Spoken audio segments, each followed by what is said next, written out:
লক্ষ টাকার মালামাল দোকানের মধ্যে আগুন লেগেছে, পুড়ে সব মুহূর্তের মধ্যে ছাই। হয় কি হয় না?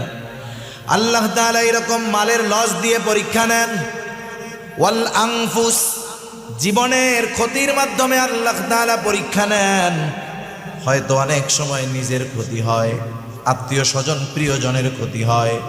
আল্লাহ তাআলা এরপরে বলেন ওয়াস-সামারাত, ফল ফসলের ক্ষতির মাধ্যমে আমি তোমাদের পরীক্ষা নিব। ফল ফসলের ক্ষতি কেমন পরীক্ষা?